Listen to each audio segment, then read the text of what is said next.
Hi everybody, welcome back. I know it's been a while, but I've taken this afternoon to film 5 episodes, so there'll be videos coming up soon. Today we're going to address a question that I'm sure you've asked at one point. Why do bad things happen to good people, and why do bad people seem to prosper? Let's be honest, we've all had moments where life seems really unfair. Maybe you see someone that seems to be doing everything wrong, but they're still successful, while you or someone you know is trying to live a righteous life, but they're facing hardship after hardship. So why does this happen? Does God care? And where is the justice in all of this?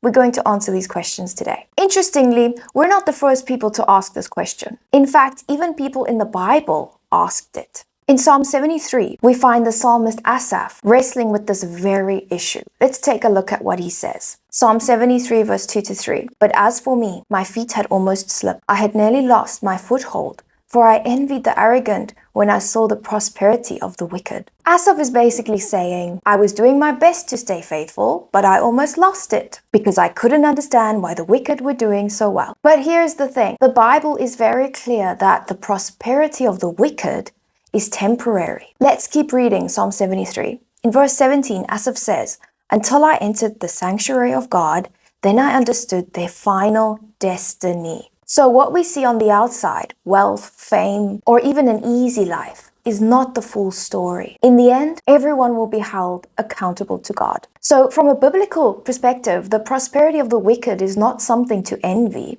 because it's not going to last. In Psalms 37, verse 1-2, David tells us, do not fret because of those who are evil, or be envious of those who do wrong. For like the grass, they will soon wither. Like green plants, they will soon die away. That's a tough pill to swallow when we see all the injustice around us. But God reminds us that the things of this world are fleeting.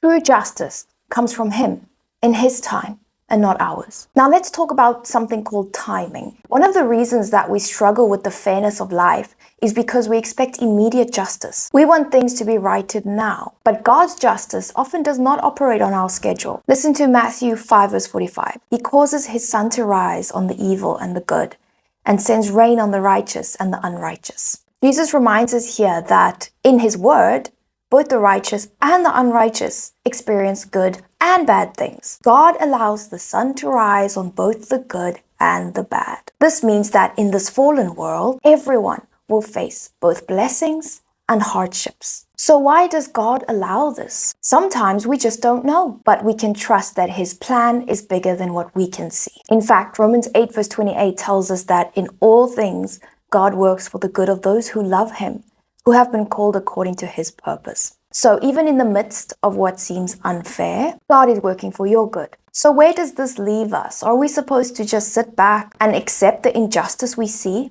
No, but we are called to trust that God is the ultimate judge. Hebrews 10 verse 30 says, for we know Him who said, it is mine to avenge, I will repay. God sees every injustice, every wrong, and nothing escapes His attention. But here is where we can find comfort. God's justice is real and it is coming. It may not be in our timing, but it will be perfect. And while we wait, we are called to continue walking in faith, even when it seems like the world is upside down. So what do we do in the meantime?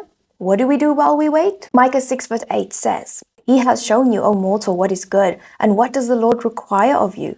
To act justly and to love mercy, and to walk humbly with your God. This verse gives us our calling. We are to act justly, love mercy, and walk humbly with God. Even when the world seems unfair, we are called to do what is right and trust in God's timing and His justice. So at the end of the day, life may not always be fair, but the Bible reminds us that it's not about fairness. It's about faith. It's about trusting in God's bigger plan, even when we don't understand it. So if you are struggling with the feeling that life is not fair, I want to encourage you to bring that frustration to God. Be honest, like Asaph in Psalm 73. But also remember that the prosperity of the wicked is temporary, and God's justice will prevail. Your reward is not here on earth, it is in eternity. So keep pressing forward, keep living righteously, and trust that God sees you and His justice is sure. I hope you enjoyed this episode. Please hit that like and subscribe button. And if you don't want to do that, that's fine.